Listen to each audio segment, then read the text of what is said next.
Coucou tout le monde! Je suis trop contente aujourd'hui de vous retrouver pour une vidéo qui sera exclusivement centrée sur le dessin. Donc de toute façon, comme vous l'avez vu dans le titre, je vais vous parler aujourd'hui en fait de conseils pour se lancer ou se relancer dans le dessin. Je vais faire un espèce de petit disclaimer, je crois que ça se dit comme ça. Je suis vraiment nulle en termes de vocabulaire YouTube. Mais en tout cas, ce n'est pas du tout une recette miracle que je vais vous fournir là. Déjà en plus, vous êtes beaucoup à me demander des conseils, voire carrément des tutos. Et ça j'en ai déjà parlé sur Instagram, mais c'est pas quelque chose que j'avais imaginé faire. Et pour l'instant, je dis bien pour l'instant parce que évidemment il y a que les imbéciles qui ne changent pas d'avis, mais je n'ai pas envie pour le moment de faire ce genre de contenu. C'était pas du tout dans mes objectifs, même si je sais qu'on peut changer ses objectifs. Moi pour l'instant j'en ressens pas l'envie. Moi ce que je veux juste c'est partager ce que je fais et pas finir en compte tutoriel. Donc dans cette vidéo je vais vous parler de quelques conseils qui selon moi sont un petit peu importants, pas forcément indispensable et pas non plus adaptable à tout le monde. Vous piochez ce que vous voulez. Évidemment c'est un peu ça va être un petit peu une tambouille un peu de conseils, mais que je vais bien sûr organiser quand même en 5 grands titres. Et voilà, il y a le soleil là, ça va me donner un truc blafard sur la tête. Bon, voilà. Le premier conseil que j'aurais à vous donner, c'est accepter que ça va prendre du temps et accepter au passage l'échec. Alors je sais dit comme ça, allez on commence vraiment dans quelque chose qui est pas du tout positif. Mais ce qu'il faut savoir c'est qu'avec le dessin, on a souvent l'impression quand on voit un dessin, une illustration, n'importe quoi, une peinture d'un ou une artiste qui fait ça comme ça, à la va-vite, en 2 coups de crayon, en 2 coups de pinceau, et que ça a l'air plutôt facile et que finalement ok vas-y, moi aussi je vais le faire. Ce qu'il faut savoir c'est que la personne qui fait ça, elle a sûrement plusieurs années, plusieurs longues années d'entraînement derrière elle, et que justement c'est avec ces longues années d'entraînement et des années d'entraînement ponctuées d'échecs qu'elle est arrivée à ce qu'elle peut faire maintenant. Et en fait ce que j'aimerais un peu remettre en place, c'est qu'il y a un peu une espèce de mystification je trouve des dessinateurs, parce que on a parfois, enfin certains en ont, je m'inclus pas dedans parce que moi parfois je suis lente pour dessiner.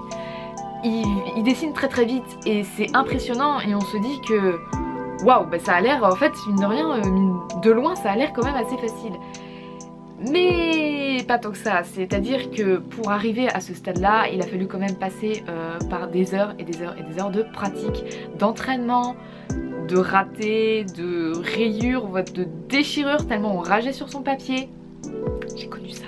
Donc en fait il faut vraiment, si on a l'intention de se lancer dans le dessin, on peut pas se mettre de deadline dans le sens dans un mois j'arriverai à faire tel truc, ou dans 2 semaines je pourrais faire telle peinture. Ouais.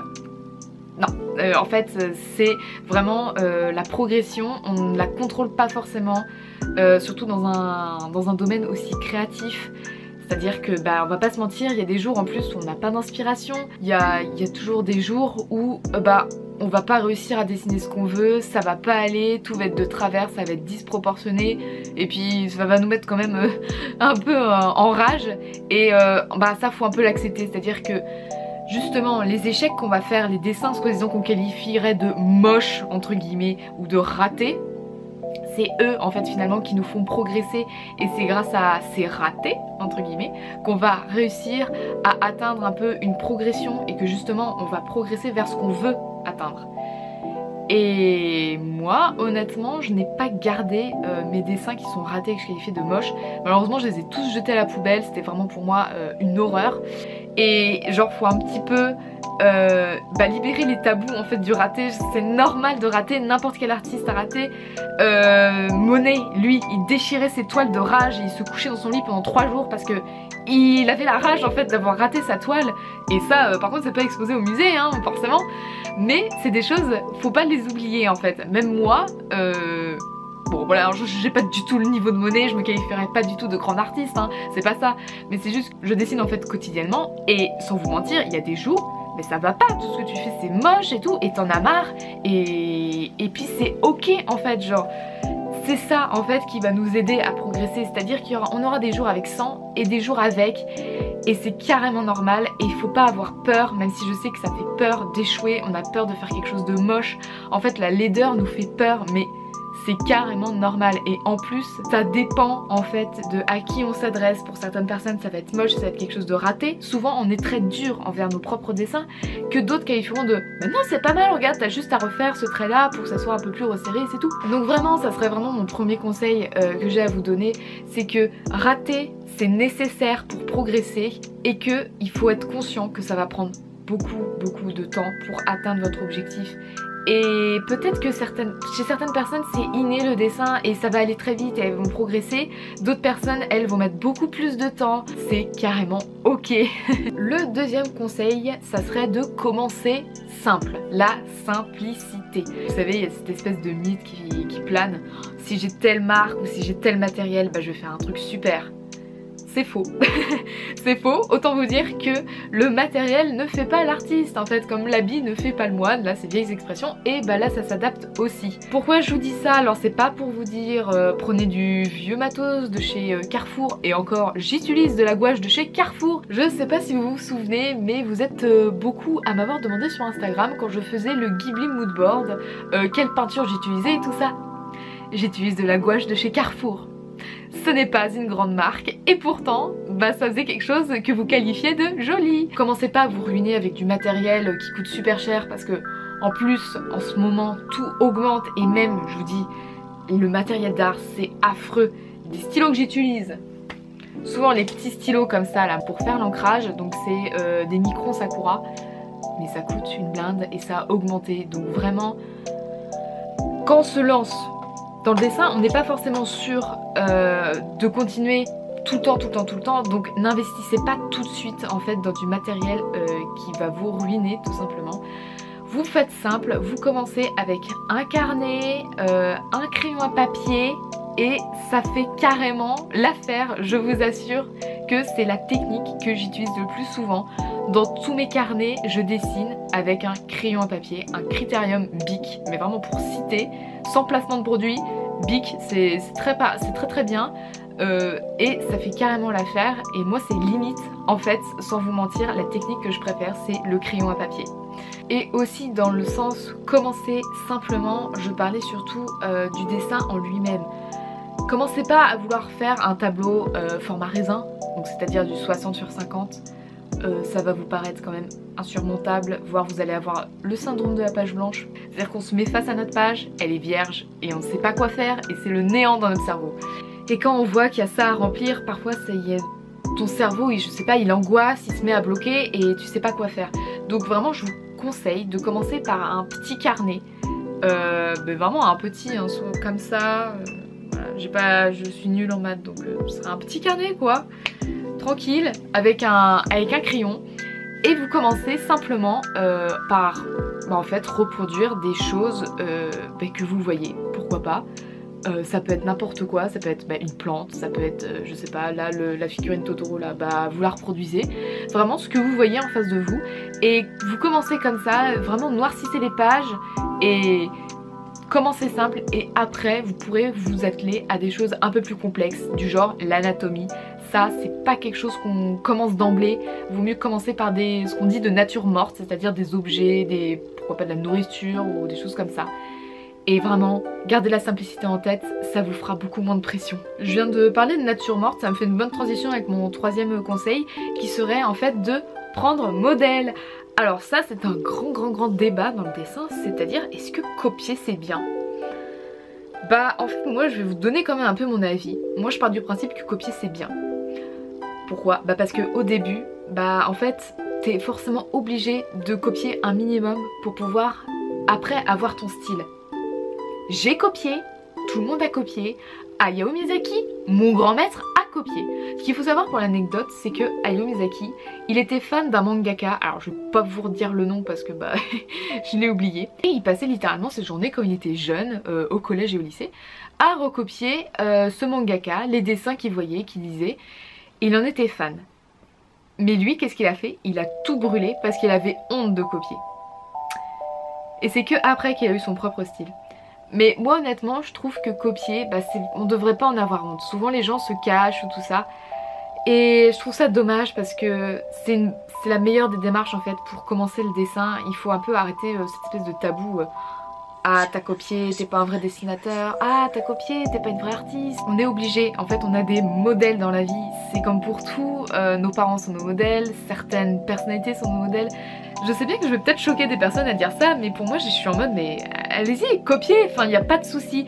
Tout en respectant quand même l'artiste, c'est-à-dire que si vous décidez de poster ou que vous montrez quelque chose, bah dites pas que c'est vous, enfin voilà, je pense que là vous avez compris ce que je veux dire, mais faut quand même rester un peu entre guillemets honnête et mentionner l'artiste qui a fait la chose, voilà, avec modèle de telle personne, c'est quand même mieux dans le respect des créatrices. Donc vraiment pour commencer le dessin il faut commencer par copier. Donc vous prenez vraiment tout ce que vous voyez et vous essayez de le transposer en fait en dessin. C'est l'une des étapes les plus compliquées, on va pas se mentir, mais il faut toujours partir d'un modèle. Si vous passez à l'anatomie pour dessiner des personnages et tout ça, il va falloir vous prendre des pose reference, super accent anglais. Ça, souvent, c'est aussi un tabou, c'est-à-dire qu'on est censé pouvoir faire des poses d'humains comme ça. Non, en fait, même moi, en fait, je le dis jamais, mais tout le monde prend des poses références, c'est-à-dire ça va être des photos de gens qui prennent des poses particulières pour croiser les bras, se mettre comme ça, regarder au loin. Et en fait pour les recopier, il y a zéro souci parce qu'en soi vous adaptez quand même votre personnage, vous n'allez pas copier trait pour trait, et même vous pourriez du coup, tant que vous mentionnez que c'est pas votre création, mais c'est ok pour moi, enfin voilà, ça c'est vraiment quelque chose que je voudrais que les gens arrêtent de penser, c'est que copier c'est mal. Non, non, non, on a vraiment besoin de modèles pour pouvoir progresser. Si vous vous refusez et que vous êtes buté contre utiliser des références, vous n'allez pas progresser en fait, vraiment.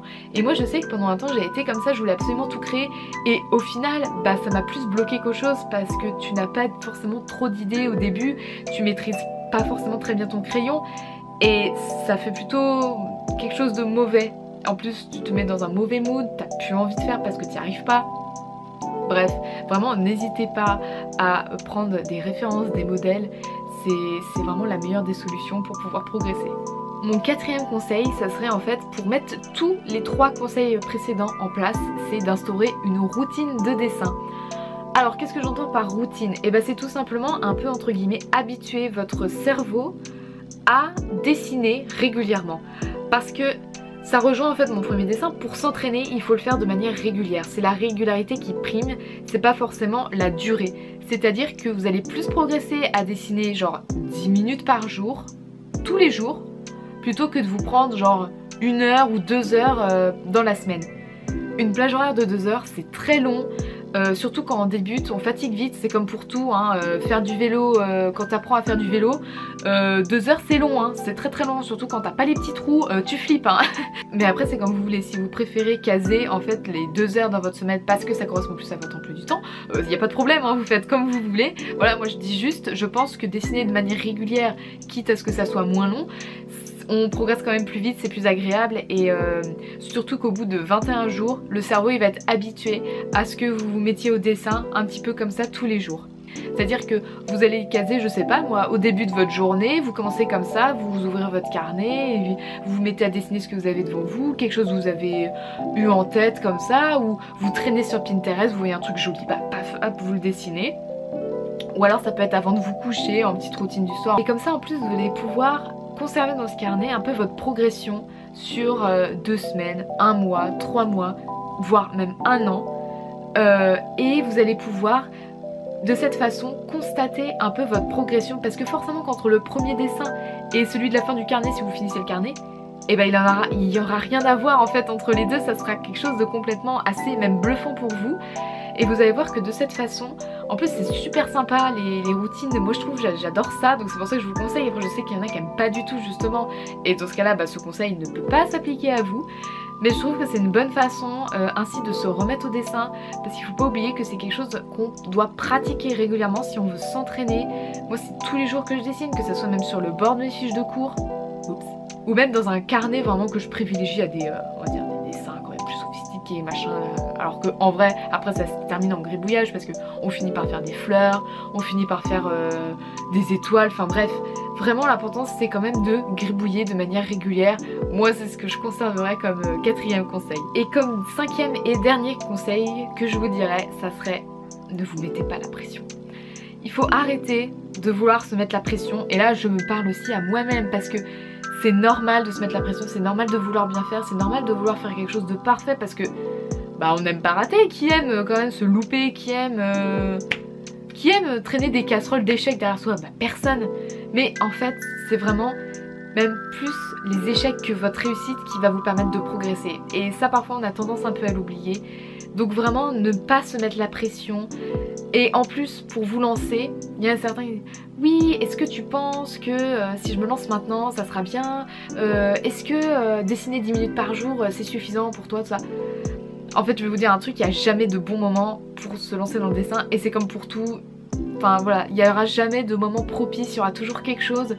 Donc vraiment ne vous mettez pas la pression à ça, vous prenez un carnet, vous prenez une feuille, vous prenez votre crayon ou votre stylo et vous vous lancez, vous dessinez, voilà. N'hésitez pas, arrêtez parce que l'hésitation va plus vous bloquer qu'autre chose, et au final bah, vous vous lancerez peut-être jamais, et il n'y a pas de moment propice dans la vie. Donc voilà, l'importance moi je trouve c'est que le dessin ça reste quand même une passion pour beaucoup, un loisir pour beaucoup aussi, mais l'important c'est qu'on se fasse plaisir en dessinant. Et dites pas que vous n'êtes pas fait pour le dessin, parce qu'en fait tout le monde peut dessiner, l'important c'est de s'entraîner. Et vraiment il n'y a pas de bon ou bonne ou de mauvais ou mauvaise dessinatrice. Vraiment tout le monde peut faire ça, tout le monde peut dessiner, l'important c'est l'entraînement. Il n'y a vraiment que ça je trouve qui paie. Je dis pas que c'est partout dans n'importe quel domaine, mais vraiment dans le dessin, si on s'entraîne pas, si on touche pas à son crayon, c'est sûr qu'on pourra pas avancer, on pourra pas progresser. Donc voilà, mais l'important c'est garder bien en tête que ça va prendre du temps, il va falloir vous entraîner. N'hésitez pas à copier parce que ce n'est pas une mauvaise chose, pour moi en tout cas c'est ce qui permet de nous faire progresser.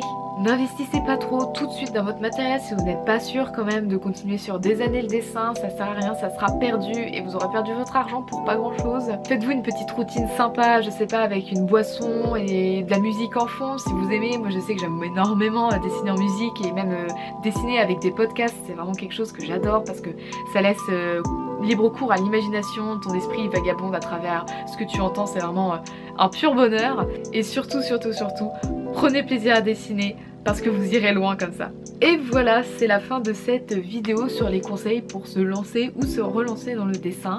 J'espère que ça vous a plu, que j'étais assez claire, que j'ai pas été ennuyeuse, que j'ai pas trop parlé. Non, bon c'est sûr, j'ai trop parlé comme d'habitude.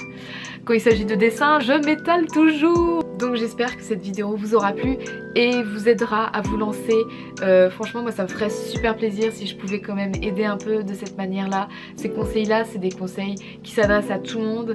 Vraiment n'hésitez pas à vous lancer. Si vous avez la moindre question ou quoi, n'hésitez pas à me la poser en commentaire ou même sur Instagram. Je réponds vraiment à tout. Ça par contre c'est quelque chose que j'aimerais que ce soit bien clair, c'est-à-dire que vous pouvez me bombarder de questions, il n'y a pas de souci, je réponds au mieux. Si vraiment je peux vous aider à pouvoir vous lancer, à pouvoir progresser tout simplement, mais ça serait vraiment une immense joie, vraiment n'hésitez pas, ça me ferait super plaisir, au contraire. Sur ce, je vous dis à bientôt dans une prochaine vidéo. Dessinez bien!